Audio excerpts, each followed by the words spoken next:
Who doesn't like a nice hearty bowl of beef stew? Alright, let's get started. First we're going to cut up one onion. You don't have to get it really fine, just a rough chop is good. Then we're going to cut up 2 to 3 stalks of celery. Depending on how much you like celery, you can put in more if you like. Then we're going to cut up 2 cloves of garlic. And again, this is going to cook for a long time, so you don't have to cut this up too fine. Alright, next we're going to use 1 kilogram or about a little over 2 pounds of chuck. So we're going to put in salt and pepper, and then we're going to put in around 3 tablespoons of flour. I like to add my flour in different stages, so we'll do 1 toss at the start, then we'll add in some additional flour and toss again, just so it gets a really good coating all over the flour. And you can do this in a plastic bag or a glass bowl, whatever you like. I like a Tupperware because it has a lid and you can give it a good shake up, it doesn't hurt. Okay, on a really hot large skillet, add some olive oil and then add in those vegetables and give those a stir. If you like your stew to have a little bit of a kick, you can add some chili flakes at this point as well. Good time to add them now so that they start to wake up a little bit and infuse with the vegetables.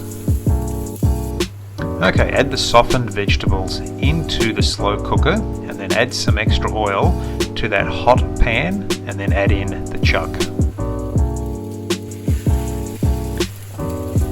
Break up the chuck with either a wooden spoon or a pair of tongs like what I'm doing here, and we're going to give this a really good cook. We want to really brown this up really well.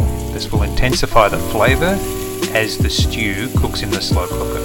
You can add it to the slow cooker without browning it first if you want, but I find the flavour is a lot more intense if you brown it all first. This is looking pretty good. You can see there's a little bit of a gravy forming on the bottom from that flour. We're going to add all of this over into the slow cooker with those other softened vegetables. Make sure you get all of the accumulated juices out of the pan. Add 1 tablespoon of dried thyme and 2 tablespoons of Worcestershire sauce. We will also add in 2 tablespoons of tomato puree or tomato paste.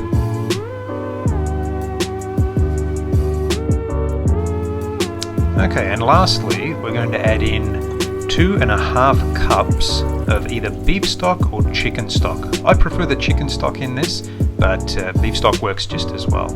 Also add in 2 bay leaves, we're using dried ones today, and then give this a really good stir through, just like this. Turn the slow cooker on to low for 4 hours. After about 3.5 hours, you can cut up the rest of the vegetables that we're going to add into the stew. That will be 2 carrots, either 4 large potatoes or 7 to 8 smaller potatoes, just like these. And you want to make sure you get the potatoes cut up to be around bite size, so you can just pick them up on a spoon and put them in without any cutting.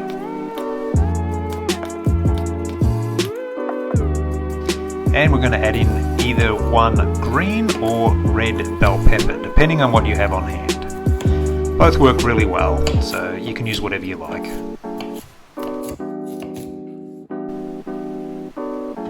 Once the vegetables are cut, you can add these to the slow cooker as well. Be careful because it is hot, you don't want to splash this up on yourself.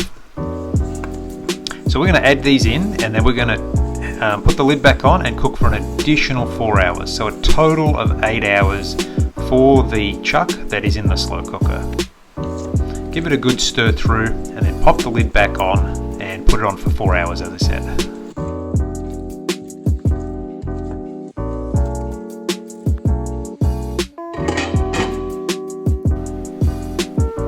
After 8 hours, use a soup ladle to serve the stew into one of your bowls. Sprinkle some Italian flat leaf parsley over the top and you're ready to eat. The only thing better than stew is stew with a good rustic bread. try the bread recipe in the top corner. If you enjoyed this video, make sure that you hit the subscribe button so that you can see all of our other videos in the future. Have a good day!